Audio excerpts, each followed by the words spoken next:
서울에서 내려온 한암석이라고 합니다. 광주는 6년 만인 것 같아요. 2015년에 전남대에서 학술대에서 마침 천안문과 관련한 발표가 있어서 내려왔다가 정말 오랜만에 내려왔는데요. 광주가 오랜만일 뿐만 아니라 코로나로 수업도 항상 학교에서 줌으로 컴퓨터에 앉아서 화면으로만 하다가 이렇게 코로나 이후로 거의 처음인 것 같습니다. 네, 이렇게 밖에서 또 이제 여러 선생님들 만나서 얘기하는 게 조금 약간 감개무량한 느낌이 좀 있습니다. 예. 앞으로 좀 더 이런 기회들이 좀 많아지겠죠. 예. 그래서 오늘은 중국 얘기 또 이렇게 어떻게 보면은 항상 그렇습니다. 또 무거운 얘기를 하러 내려온 것 같아서 또 마음이 좀 그렇기도 하고 그런데요. 최대한 한번 너무 무겁지만은 않게 한번 해보도록 노력하겠습니다. 5월 35일 혹시 이런 말 들어보셨나요? 5월 35일은 실제로 존재하는 날짜가 아니죠. 예. 중국에서는 보통 천안문 사건이라고 보통 얘기를 잘 안 하고요.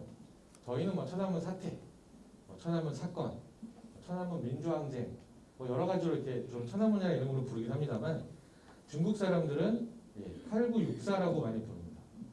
중국말로 빠지우리우스 이렇게. 그다음에 64 정치 풍파 6월 4일날 있었던 어떤 정치적인 아주 이런 사건 이런 식으로 중국 사람들은 좀 부르는데요.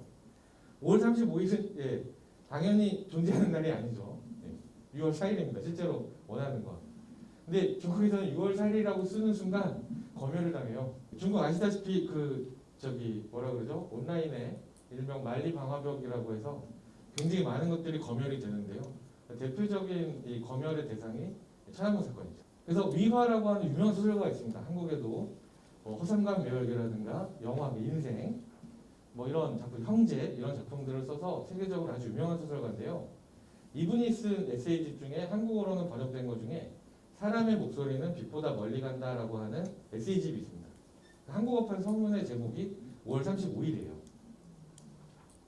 그러니까 본인이 이제 겪었던 것들을 쓰면서 이 6월 4일이라는 말을 쓰지 못하니까 5월 35일이라는 가상의 날짜로 얘기를 할 수밖에 없는 중국의 현실을 풍자를 하는 거죠. 그래서 여러분들 보시면 저 앞에 1, 2, 3 뭐가 비읍이죠? 4, 6, 8, 9 그날 저렇게 춤을 하는 겁니다. 그러니까 암호처럼. 오른쪽은요. 이 테일러 스위프트가 자신의 옷 브랜드를 런칭을 했어요. 이 사람이 그러니까 자기 태어난 해가 1989년입니다. 그래서 옷이 이제 T.S. 이게 이제 자기 옷 상표인 거예요. 저 옷이 중국에는 못 들어갔습니다. 왜냐하면 T.S.이 티에난먼 스퀘어가 되거든요. 6월 4일에 온라인상에서 금치고가 되는 것들이 탱크, 그죠? 광장, 그다음에 잊지 않겠다, 촛불 안 됩니다. 5월 35일이라고 쓰니까 5월 35일도 금치고가 됐어요. 지금은 묻습니다. 그래서 오히려 오늘이라는 말을 써버리는 거예요. 6월 4일날. 그러면 그거는 검열 못하잖아요. 오늘을 검열할 수는 없으니까. 찐티엔이라는 이 말을. 그 다음에 때로는 그냥 점점점 이렇게 가끔 중국의 네티즌들이 그냥 한마디 탄식하는 거 이런 거는 검열이 불가능하니까 그런 식으로 자기 의사를 표현하기도 하고요. 로마 숫자로 결국에 89년 6월 4일 한 2012년이었나요? 3년이었나요? 그 상하이 주가지수가 금치고가 된 적이 있었어요. 그날 상하이 주가지수가 64.89포인트 떨어졌습니다. 공교롭게도. 그래서 89년 6월 4일이 돼버리니까 상하이 주가지수 자체가 그때 금치고가 됐던 그런 게 있죠. 천안문은 또 중국의 뭐라 그럴까요? 이 베이징이 중국의 원나라 때부터 쭉 수도 있잖아요. 원나라, 명나라, 청나라, 지금의 중화인민공화국까지 역사적인 장소이기도 하고 또 이제 중화인민공화국의 성립을 알린 곳이 천안문이기도 하고요. 올라가면 오사운동 1919년에 한국의 3.1운동, 중국의 오사운동을 얘기합니다만 어떤 중국에서의 어떤 이런 민족 저항 정신 이런 것들이 이제 학생들을 통해서 들불처럼 일어났던 그런 장소로서의 천안문. 요 그림이 이제 두 개가 있는데요. 하나는 1964년, 그러니까 한참 중국에서 이제 그 사회주의 시기에 뭔가 국가를 문화대혁명 좀 전입니다. 그러니까 국가를 건국하고 있겠다 뭐 이런 되게 희망찬 표정들. 그러니까 이제 순츠시라는 사람은 나름의 중국의 국민 작가거든요. 이 사람은 천안문 연작을 계속 이렇게 그려내는데 64년에 천안문 앞에서라는 그림을 보면 자 앞에 보시면 마오쩌둥도 되게 젊습니다. 그 주변에 보면 뭐 군인들이라든가 이 젊은 어떤 인민들 굉장히 밝은 모습으로 이렇게 서 있는 거죠. 나라를 만들어 간다 이런 것들. 근데 이제 92년은 아시다시피 이제 89년이 지났을 때죠. 현대미술로 넘어와서 천안문 앞에 남겨진 그림자라는 뜻이 되는데요. 보시면 사람들이 웃고는 있어요. 웃고는 있고 얼굴이 안 보이는 사람들이 있습니다. 그죠? 네. 있고 저 웃음은 어떻게 느껴지시나요? 어떤 앞에 그림처럼 굉장히 희망차고 어떤 이런 그런 걸로 느껴지시나요? 아니면 약간 가식적으로 좀 느껴지시죠? 진짜로 웃는 게 아니다 이런 표현들이 되고 또 보시면 그 뒤에 중국의 중화인민공화국 만세, 세계인민 대단결 만세, 망고 노동자 장결 이런 뜻이 되겠습니다. 그리고 마오쩌둥 얼굴이 있는데 그것들을 아예 가려버렸죠. 그 미장센 자체를. 그러니까 이제 실제로 이런 것들은 호구였어, 거짓말이야, 뭐 이런 것들을 좀 드러내는 어떤 그림이 되는 거죠. 근데 이제 중국이 그렇다고 해서 뭐 그 앞에 얘기들을 또 무시할 수 있느냐? 그거는 아닌 것 같습니다. 나름대로 여러 가지 우여곡절을 거쳐서 어떤 지금의 어떤 중국을 만들어내는 어떤 그런 과정들이라고 하는 거에 대한 인민들의 자부심도 굉장하거든요. 네. 분명히 그런 게 있죠. 있으면서 또 한편으로 비극적인 어떤 여러 가지 천안문 사건만 있는 게 아니죠. 그 위로 올라가면 문화대혁명도 있고 그 위로 올라가면은 반우파 투쟁, 그렇죠? 이런 것들도 있고 그 뒤에도 뭐 여러 가지 뭐 정치적인 곡절들이나 우여곡절들이 많죠. 중국 사람들도 저항 안 하지 않습니다. 지금도 끊임없이 이어집니다. 어떤 그런 것들이 또 한편에 있는. 그래서 실제 우리가 보는 중국은 이 둘 사이 어디쯤에 있겠다라는 생각을 저는 많이 해보게 됩니다. 천안문 사건이라고 하면 반독재 민주화 투쟁, 그죠? 누구나 다 그렇게 생각하잖아요. 저도 당연히 그렇게 생각을 했고, 특히 이 시기가 89년이라는 시기가요 좀 흥미롭습니다. 소련과 동유럽에서는 어떤 일이 벌어졌나요? 기존의 현실 사회주의 국가들이 대부분 그 안에서 이제 그쵸 여러 가지 그 시민들의 운동들 이런 걸 통해서 기존의 어떤 공산당 일당독치 체제들이 무너지는 일들이 벌어졌습니다. 말 그대로 냉전이 끝나가는 베를린 장벽이 그죠 무너지고 소련이 망하고 그죠 동유럽의 여러 나라들 그래서 어떤 그 공산당의 일당통치가 막을 내리는 그리고 어떤 자유민주주의를 받아들이고 경제 시장화를 받아들인 어떤 그런 역사들이 있죠. 그 모습이 하나가 있고 중국은 사회주의 국가니까 그거랑 당연히 겹치겠죠. 또 하나는 동아시아입니다. 가까운 주변에 있던 나라들. 한국에서도 87년에 그렇죠. 6월 항쟁이 있었고 대만에서도 대만이 원래 그 타이완이 처음부터 민주주의 국가고 그러지 않았습니다. 우리보다 더합니다. 그 부자 세습했죠. 장개석이 자기 아들 장경국한테. 그리고 거기도 이렇게 직선제하고 이런 거는 우리랑 비슷합니다. 80년대 들어서 계속해서 그 운동들이 있었고 민주화를 수용하게 되는 계기들이 있었고 그래서 대표적으로 이제 한국, 대만, 뭐 그다음에 뭐 그 뒤에 필리핀 같은 나라들 아시아 지역에서 이렇게 벌어졌던 일종의 어떤 그 반독재 권위주의, 그죠? 반권위주의 투쟁들. 그래서 어떤 일종의 어떤 형식적인 민주주의를 쟁취하는 과정들이 있었죠. 이 두 개가 딱 맞물리면 중국입니다, 그죠? 한편으로 소련과 동유럽에서 벌어졌던 사회주의 독재에 대한 저항, 그 다음에 이쪽 동아시아에서 벌어졌던 권위주의 독재에 대한 저항하고 같이 맞물리게 보이게 되는 거죠. 그런 측면이 있다는 걸 당연히 부정할 수 없고요. 확실히 어떤 그런 흐름하고 연결은 됩니다. 전적으로 그렇게만 볼 수는 있느냐 하면 저희가 조금 다른 생각들을 좀 해볼 필요는 있는 것 같은데요. 그 다음에 또 하나의 어떤 이 시각은 중국의 좀 이런 전통문화적인 접근을 해볼 필요가 있다. 요런 해석을 하는 학자들은 그쪽보다는 이 천안문 사건은 좀 중국적인 맥락에서 봐야 된다. 그것도 단순히 짧은 맥락이 아니라 좀 길게 봐야 된다. 그래서 당시 시위나 운동에서 담론 활동 이런 것들을 보면 중국 전통 문화가 굉장히 많이 남겨져 있다. 위에 보시면 최초의 어떤 이런 천안문 사건 뒤에 말씀드리겠습니다만 촉발된 거는 그 후야오방이라고 하는 후야오방이라고 하는 당시 중국 공산당 총서기를 하다가 이제 밀려난 사람이에요. 그 사람이 사망을 했는데 억울한 죽음이다. 이래서 이제 학생들이 거기에 대한 복권을 요구하면서 이 천안문 광장 인민대회당, 우리 지금 국회의사당인데 그 앞에서 이제 시위를 하는 겁니다. 학생들이 많이 모여 있고 이제 그달 연결식 같은 게 열리는 거예요. 인민대회당 안에서는 공산당 고위 간부들이 하고 있고 그 앞에 이 당시 학생운동을 이끌었던 인민대학의 쪼우용준이라는 몇몇 세 명의 학생이 퍼포먼스를 연출하는데요. 어떤 퍼포먼스냐면은 공산당 지도부한테 이 상소문을 바칩니다. 그래서 어떤 민주라고 해도요, 이 민주주의에 대한 것들이 당시에 중국의 어떤 학생들이나 이 시위에 참여했던 사람들의 인식이 우리가 생각하는 어떤 이런 대의민주주의, 뭐 다당제, 의회제 이런 것들하고는 좀 거리가 멀었다는 겁니다. 오히려 어떤 민본 세상에 가까운. 그러니까 우리 인민들을 위해서 좋은 정치를 해주세요. 라고 하는 어떤 그런 요구들. 공산당 역시 마찬가지입니다. 나중에 이제 진압을 하게 되는데 강하게 진압한 거는 오히려 봉건적 전통이다라는 거죠. 그런 것들을 이 사람들은 좀 특히 중국 역사를 하는 분들이 이런 식으로 해석들을 많이 했습니다. 그죠? 이 외에도 뭐 좀 어떤 좌파적인 해석 몇 건지가 더 있기도 하고 한데요. 뭐 이따가 좀 자세하게 또 얘기를 하도록 하고요.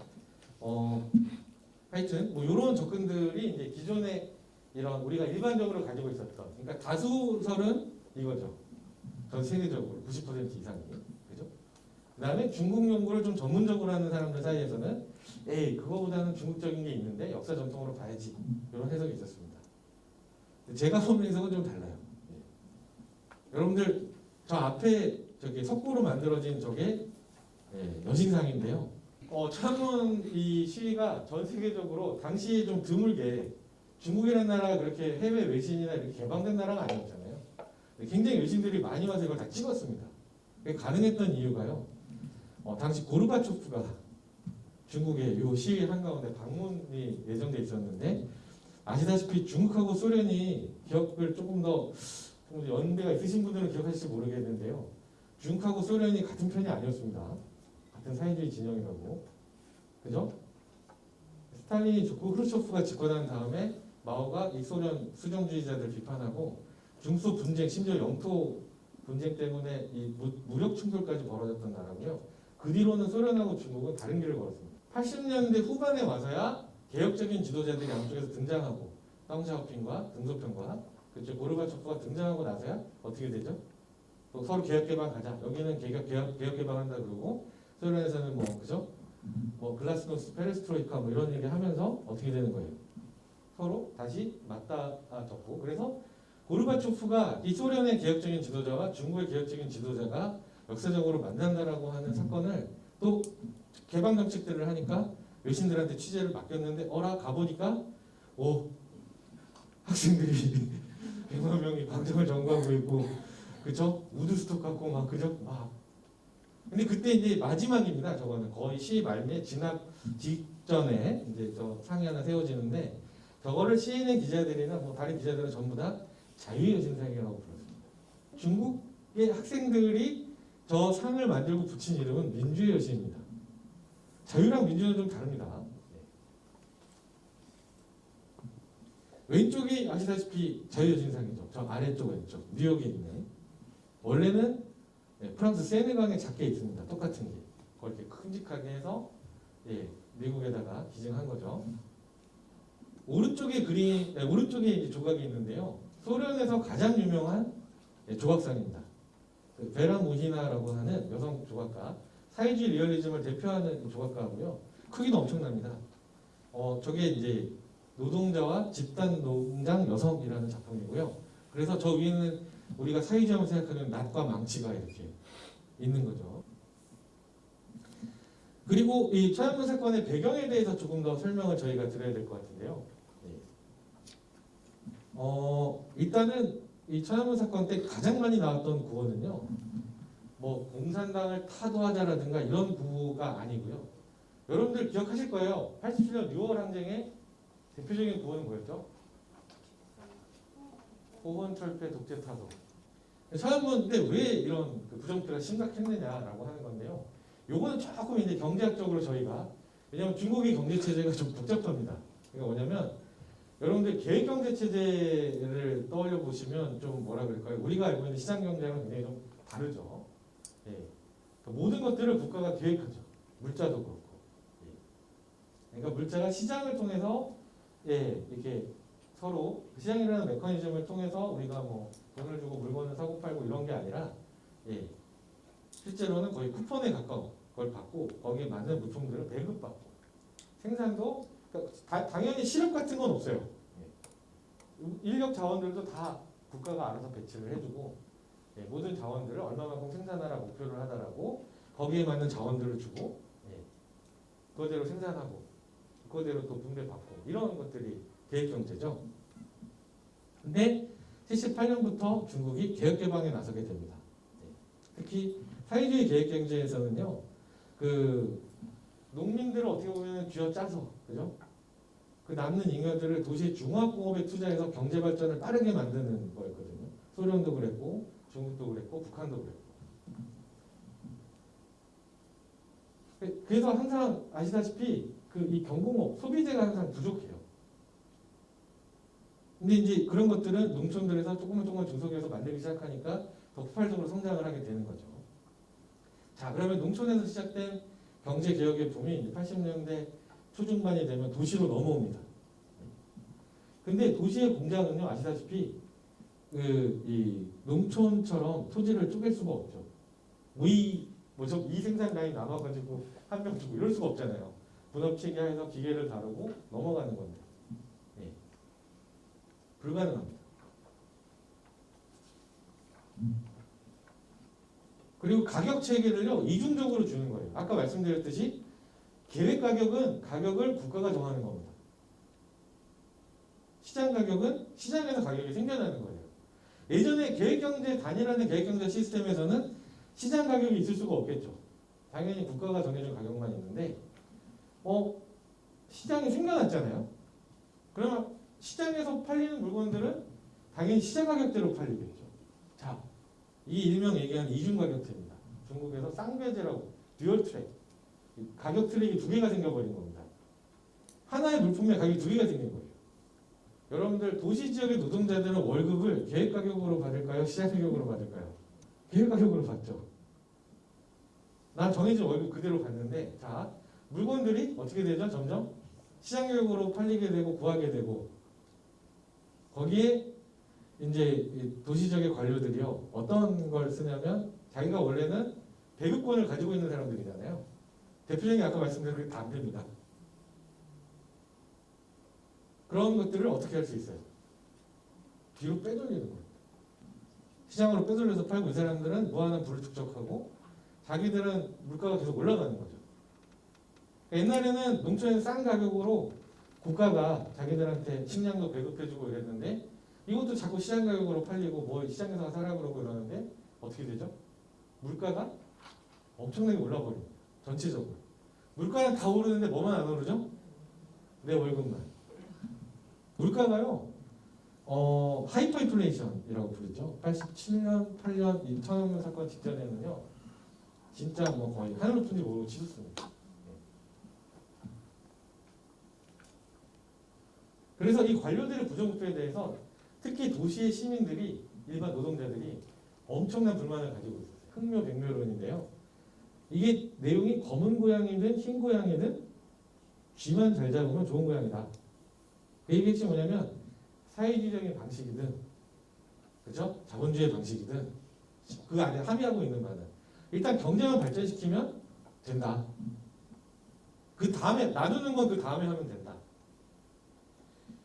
그래서 이 경제적 배경을 이해하는 게요 되게 중요합니다. 천안문 사건에 대해서는 단순히 그냥 좀 잘 살게 됐으니 아까 시민사회론처럼 잘 살게 되니까 우리가 이제 빵만은 못 살겠다가 아니라 실제로는 뭐죠? 실제로 그 안에 들어가서 보니까 이 이중가격 개혁 개방에 시장에 들어왔는데 이 혼란 속에서 인플레이션이 벌어지게 되고 그 안에서 관료들은 굉장히 많은 돈을 챙기고 일반 도시 노동자들은 가난해진 그런 상황 속에서의 분노가 쌓여 있었다는 거예요. 학생과 노동자들, 시민들이 조금 달라요. 학생들은 엘리트들이고 그 사회에 이미 그죠? 앞으로 갈 사람들이고 약간 이제 80년대 기업 개방이 되니까 어떻게 됩니까? 서구 사상이나 이런 것들 영향을 많이 받은 거죠. 그 사람들은 약간 민주주의나 이런 담론들이 있었습니다.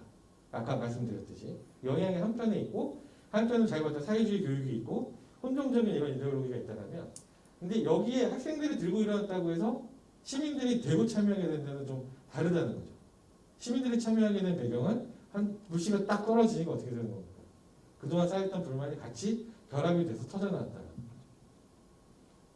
그래서 이 시위는 뭐 어느 한쪽으로만 해석하기 되게 힘든 굉장히 복잡한 사건일 수밖에 없습니다. 4월 15일인데요. 후여방에 죽습니다. 심장마비로. 당시 중국 공산당의 정치 구조를 좀 보면요. 그 80년대가 됐을 때, 그렇죠? 마오쩌둥 10년에 죽고 78년에 11기 삼중전에서 중국 이 거의 실권을 이 덩샤오핑이 쥐게 되죠. 근데 덩샤오핑은 정치의 전면에 어떤 공산당 총석이라든가 뭐 이런 자리로 나서진 않았습니다. 중앙군사위원회 주석직이라고 하는 군에 대한 직위를 가지고 원로들하고 뒤에 있었고 실제 이제 오른팔 왼팔이라고 불릴 수 있는 사람이 당은 후여방한테 맡기고 공무원 총리 정부를 이끄는 사람은 짜오지양 조자양한테 맡깁니다. 이 둘이 이제 어떻게 보면은 덩샤오핑의 오른팔과 왼팔이라고 할 수 있겠죠. 근데 특히 이분들이 이제 중국의 개혁 개방을 이제 실질적으로 이끌던 두 분인데, 특히 후여방은요, 이 학생들이나 이미 80년대부터 학생들이 이제 이 민주주의에 대한 요구라든가 서양 사상에 대한 어떤 공부나 이런 것들이 이루어지고 있었고, 그런 것들에 대해서 이제 당의 원로들은 좀 더 적극적으로 그런 걸 막아야 되지 않느냐라고 했지만 후여방은 그런 부분에서는 좀 되게 진보적이었던 분인 것 같아요. 아니다, 이제 이런 것들도 허용할 수 있어야 된다. 언론의 자유나 이런 거에 대한 태도도 조금 더 다른 언론들에 비해서 좀 더 개방적이었고, 그래서 조금 그 다른 언론들한테 좀 미움을 사고 있었는데, 좀 더 보수적인 언론들한테 미움을 사고 있었는데, 이분이 이제 이 경제가 갑자기 87년에 인플레이션이 막 급격하게 올라가고 말씀드렸잖아요. 그래서 이제 민심들이 좀 동요하고 이런 것들의 빌미로 인해서 이분이 이제 당 총서기에서 물러나게 됩니다. 그래서 당 총서기는 당시 국무원 총리였던 이 짜오지양이 받게 되고요, 조재양이 받게 되고 이제 국무원 총리 자리는 이제 리펑이라고 하는 이 사람이 물려받게 되죠. 하지만 이제 당의 가장 높은 회의체가요, 이 중국 공산당의 중앙정치국 상무위원회입니다. 지금은 7명이죠. 당시에는 6명이었어요. 그 안에는 여전히 후여방이 직위를 유지하고 있었습니다. 일설에 따르면 당시 회의에서 이렇게 나름대로 의견들이 오가다가 이제 후여방이 굉장히 스트레스를 받아서 심장마비가 있어서 죽게 됐다라고 하는 이 설이 이제 학생들 사이에서 퍼지게 되는 거죠. 그래서 이 학생들이 자기들을 좀 지지해주고 후원해줬던 이 후여방의 죽음에 대해서 억울하다라고 얘기를 하고 후여방은 너무 억울하게 당 총석에서 물러나게 됐다. 어떤 그런 움직임들을 학생들이 표시하게 되는 겁니다. 그래서 인민대회당 앞에서 학생들의 연좌 시위가 시작되고요. 그러니까 이 항상 중국은 누군가 이렇게 지도자가 죽었을 때 그것과 연동이 돼서 조금 정치적인 변동이 일어나는 경우들이 종종 있습니다. 신화문이라고요. 이제 중국 공산당 최고 지도부가 거주하는 이 자금성 있지 않습니까? 고궁박물관 그 뒤에 가면은 이렇게 인공 호수들이 쭉 있어요. 원래는 다 그게 이제 옛날 청나라 때 공산들이죠. 그 중에 이제 중난하이라고 중남이라고 불리는 그 지역에 중국 공산당의 최고 지도부들이 삽니다. 고위 간부들 이런 사람들, 그죠? 그 입구에 가가지고 학생들이 연좌 시위를 하는데 이 새벽에 이제 이걸 해산시키려고 하는 이제 이 중국의 경찰들이죠, 공안들하고 이제 몸싸움이 있어 부딪히게 됐죠. 이때 이제 학생들이 좀 맞았어요. 아직 목숨을 잃거나 이런 건 아닙니다. 좀 맞았어요. 22일 날 공식 추도회 20만 명이 넘는 군중들이 이제 모이게 된 겁니다. 대규모 군중이 모였죠. 근데 아직까지는 뭡니까? 뭐 추도하기 위해서 온 거니까 그럴 수 있다라고 이제 볼 수는 있을 것 같습니다. 그런데 이 학생들이 4월 25일 날 덩샤오핑의 자택에서 이 중국 공산당의 고위 간부들이 모여요. 모이고 26일 날 이때 마침 짜오지양은 북한을 방문하고 있었습니다. 그 당 총석이었다. 그 외에 주로 당 원로들이 모인 겁니다. 모여서 지금의 여러 가지 좀 학생들의 움직임들 이런 것들을 좀 불온하게 평가를 해버린 거죠. 그래서 인민일보의 이게 유명한 4.26 사설입니다. 그러니까 반드시 선명한 기치로 동란에 반대해야 된다. 지금 너희들은 반당 반사회주의다. 라고 이 시위의 낙인을 찍어버립니다. 근데 여기에 학생들이 굉장히 화가 난 겁니다. 이게 이제 이 시위 내내 되게 첨예한 쟁점이 됐던 것 중에 하나입니다. 바로 이 시위의 성격이죠. 반당 반사회주의 너희들은 동란이라고 불리는 것. 우리는 그렇지 않다라고 주장하는 것. 명분 싸움. 그래서 10만 명 학생들이 펼쳐진 항의 표시로 또 광장에 가니까 시민들이 또 가고 이제 학생들은 이제 수업 거부 들어가고 각 대학에서 뭐 저희한테 익숙한 저기 장면들입니다. 뭐 굳이 이거 자세하게 설명을 하지 않겠습니다. 그죠? 그리고 뭐 학생 시위가 점점 많이 이렇게 전 이제 베이징이 아닌 다른 지역에서도 막 번져나가기 시작을 한 겁니다. 그리고 거기에 이제 일반 시민들, 일반 노동자들 이런 사람들이 결합을 하기 시작을 하는 거죠.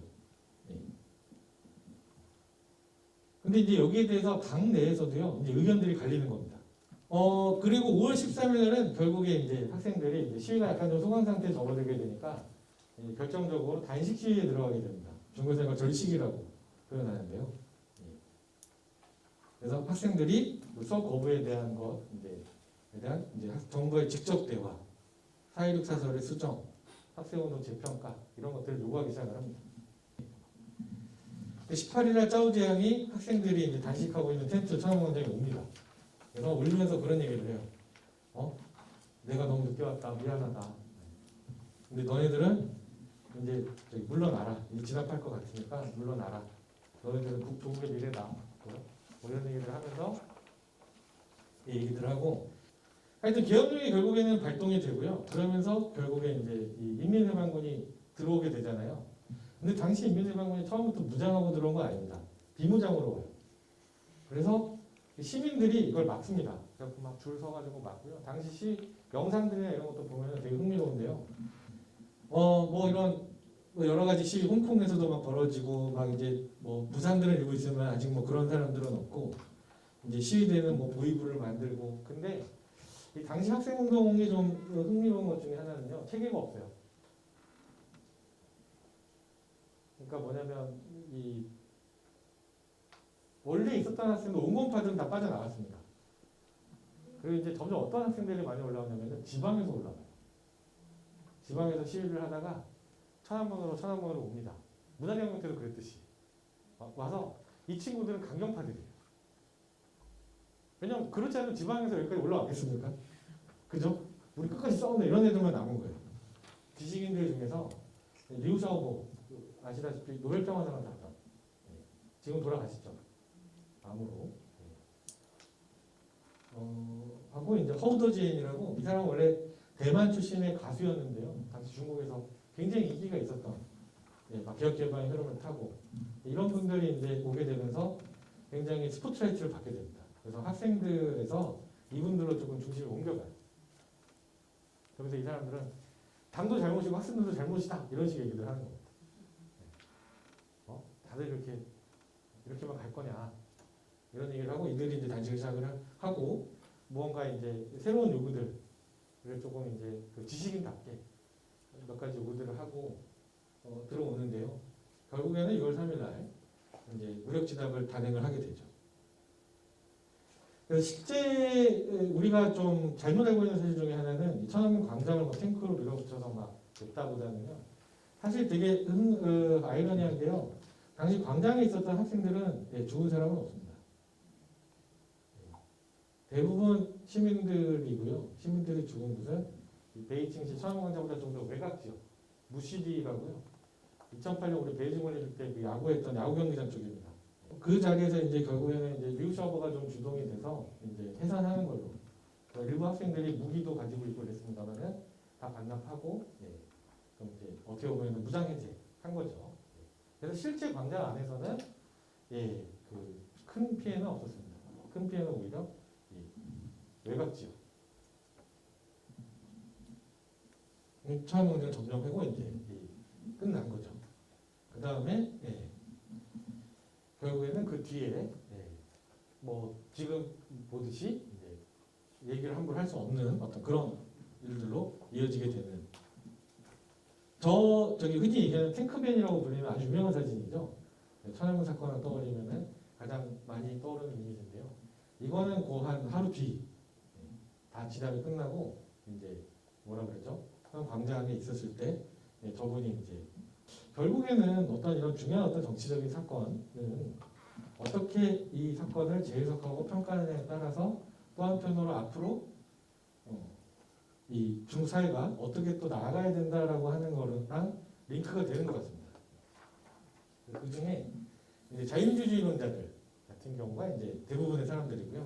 이 사람들은 대부분 학생운동 지도부 출신이고 대부분 다 망명을 받습니다. 하여튼 이건 우리가 보는 거랑 마찬가지예요. 왕단 같은 경우 지금은 대만에서 대학 강사나 이렇게 책을 쓰고 살고 있고요. 하버드 대학에서 유학하고 미국이 다 이제 배려를 해줬죠. 리우 샤오버는 끝까지 남아서 결국에 중국에서 08원장이라 2008년에 어떤 중국의 다당제 외교주의 도입하자 이런 주장들을 해다가 다시 옥에 들어갔고 결국에는 이제 옥에서 병으로 돌아가시게 됐고 지금 천안문 관계자들 중에 상당수가 또 독일에서 지금 뭔가 이렇게 같이 좀 계신 걸로 좀 파악이 돼요. 뭐 이런 것들 자유민주주의자들은 결국에 개혁개방 이후에 서구적인 의미에서 시민사회가 형성됐고 국제적인 당에 저항했다. 그렇죠? 근데 이 사람들은 대안은 결국에는 서구 민주주의의 도입이다. 그렇죠? 시장경제도 마찬가지입니다. 국가의 개입을 하면 안 된다. 그러니까 진짜 자유주의자들의 생각들이죠. 흥미로운 건 이제 신자파들, 중국의 이제 90년대부터 이 사람들은 좀 흥미로운 건 대부분 왕의 이런 사람도 그날 새벽에 천안문에 있었던 사람입니다. 당시 막 박사를 받았던 지식인들 사이에서는 막내, 학생들 사이에서는 가장 형이 되겠죠. 이 사람은 이제 폴라니를 가지고 와요. 왕샤오광이라는 분은 결국에 학생들의 시위로 촉발됐지만 노동자 계급에 대한 특히 당은 폴란드의 독립노조라든가 이런 거에 되게 민감했다. 이런 얘기들을 좀 합니다. 그래서 이 신자파 지식인들은 천안문 사건을 전체주의적인 공산당 일당 독재에 반대하는 자유주의 운동이 아니다. 80년대부터 시작된 시장화로 비롯한 사회 자기보호 운동이나 그에 맞서 노동계급의 투쟁이다. 이런 얘기들을 보는 겁니다. 오히려 89년 이후에 90년대에 들어서 굉장히 중국 정부가 굉장히 신자유주의적인 경제개혁 드라이브를 걸거든요. 그 뒤에 국유개혁 개혁하고 막 이제 들어가면서 국유개혁 개혁이 90년대 한 3년 동안 90한 한 중후반에 정리해보다가 노동자만 3천만 명 정도. 이 사람들은 당이 중요한 거는 이 중간층, 개혁개방 이후에 생겨난 중간층들, 이 사람들은 자본주의 지향이다라는 거예요. 이층의 목소리, 인민의 목소리, 노동자, 농민, 정리에 들어간 노동자들, 또 다시 못 살게 된 농민, 농민공들, 이런 사람들의 목소리를 받아들여서 어떻게 해야 됩니까? 하층의 목소리를 당이 민주적으로 받아들여서 중층이 자본주의로 가려고 하는 걸 억제해야 된다. 그래서 중국식의 어떤 모델, 중국식 사회주의 모델로 가야 된다. 이런 주장들을 되게 많이 하죠. 경제적 불만이 정치적 시위로 전환된 것은 사실이고요. 왕차오와라는 분은 지금 아마 페리 앤더슨 뉴렉트 리뷰 편집하시는 노학자시죠? 두 분이 아마 저기 부부관계 사실상 천안문 사건 때 이 지명수배를 받았던 23명의 어떤 학생운동 지도자 중에 유일한 대학원생 여자분이세요. 이분은 이제 난 UCLA 그러니까 결국에 자기 파트너를 따라서 거기서 아마 공부하시고 여기저기 이제 기고들도 하고 책도 쓰고 이제 그렇게 하고 있습니다. 스피치 선생님은 한국에도 여러 번 왔다 가셨습니다. 이분이 이제 얘기하는 것 중에 하나가 뭐냐면 중국의 57체제라고 해서요. 이 반우파 투쟁 그 당시 그 전까지는 중국은 그래도 반대자들의 목소리나 이런 거를 나름대로 수용하는 나름대로 열린 조직이었다라고 판단을 하는데 딱 쌍백운동 뒤에 반우파 투쟁을 하면서 모택동을 일석이로 하는 일종의 스탈린주의 모델을 그대로 수용했다고 봅니다. 그게 쭉 이어지다가 나중에 육사체제라고 해서 천안문 사건 이후로 이분은 어떻게 얘기하냐면 천안문 사건 이후로 가장 나쁜 사회주의 모습과 가장 나쁜 자본주의 모습이 결합된 게 지금의 중국이다. 이걸 육사체제라고 얘기해요. 천안문 이후의 체제. 그래서 좀 정리를 해보면 제가 봤을 때 자유주의자들은 천안문 사건을 학생들과 시민사회가 주체고 자유주의 운동이었고 그래서 한국은 다당제 의회민주주의 사회주의 기반 시장경제 신자파들은 시장화에 대항하는 이중운동이나 교육투쟁이었다. 그래서 도시적인 노동계급이나 기층 인민이었고 그래서 다음 국가가 대중노선을 강화하고 기층의 요구를 통해서 국가가 분배 정의를 실현하고 신자유주의에 반대하고 문혁시기라든가 나름의 문혁도 문화대혁명도 안 좋은 모습도 있었습니다만 그런 나름의 어떤 대의민주라고 하는 그런 그 당시에 있었던 여러 가지 그런 경험들을 복원해야 된다 이런 입장인 거죠. 민주사회자들 경우에는 아까 말씀드렸듯이 사회적 민주를 추구한 거고 신자파랑은 좀 비슷하면서도 좀 다릅니다. 당은 결국에 이 전체주의의 성격을 어떻게든 극복하지 않으면 안 된다. 근데 이 대안이 이 자유민주주의는 아닌 거죠. 민간사회주의라고 하는 그런 이상이 좀 실현되어야 한다. 인문정신, 계몽정신의 회복이 중요하지 않느냐. 이제 좀 더 원론적이고 추상적인 얘기들이 좀 있습니다.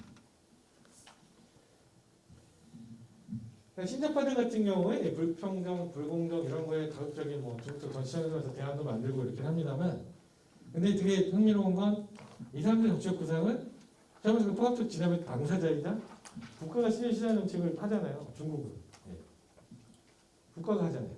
당이 정리해고 자본가들이 했습니까? 중국에서 자본가가 당인데요. 근데 다시 당과 국가를 긍정적으로 다시 전이해야 되는 거죠. 그래서 그런 어떤 혼란스러움이 있을 수밖에 없다라는 거고요. 현재 좀 공산당이 일부 부유세니 뭐니 얘기들이 나오긴 합니다만, 그러니까 신자파들의 입장도 그런 것 같아요. 그러니까 거기에 맞춰서 다른 민주의 어떤 지향이라고 했을 때 과연 그런 게 이루어지고 있느냐라고 하면 또 그렇지 않은 모습이 있으니까 일부 경제 정책이나 일부 이런 데서 조금 인민들을 위한 정책이 실현된다고 해서 그게 무슨 중국식의 어떤 바람직한 사회주의 모델로 가느냐라고 얘기하면 그것도 얘기하기 힘든 거죠. 민족 사회주의 같은 경우에는 제 생각에 좀 너무 추상적이고 이상적인 부분도 있다. 그런 생각도 좀 들기도 하고요. 시진핑 집권 이후에는 그쵸. 자, 앞에가 이제 왕치산하고 시진핑이고요. 요거는 4년 전 사진이죠. 리커창 총리인데 리커창 임기 제한을 안 풀어줬어요. 국가 주석과 부주석만 헌법에서 원래 헌법에 2번까지만 할 수 돼 있는데 3번까지 다 할 수 있게 풀었죠. 아마 내년 당대회에서 3연임을 하게 되겠죠. 덩시아핑이 만들었던 체계가 집단주도 체제를 만들고 그 관료들이 종신제라든가 혹은 더 오래 못하게 임기 제한을 다 걸어둔 건데 이제 이것이 하나 풀린 거죠. 그런 얘기들도 있었고 하여튼 민주적 사회주의자들이나 자유주의자들 당연히 어떤 지금의 중국의 모습을 보면 비판적일 수밖에 없겠죠. 가장 격렬하게 비판을 하는 사람들이고요. 신자파들은 제가 봤을 때 지금 일단 침묵 중입니다. 입에 자크를 잡았어요. 물어보면 감히 얘기할 수도 없고 감히 뭘 쓸 수도 없다. 그런 얘기들을 많이 하죠. 지금은 조금 지식인들의 목소리 자체는 좀 억압된 형태. 그럼 강연은 여기서 마치고 질문을 좀 받겠습니다.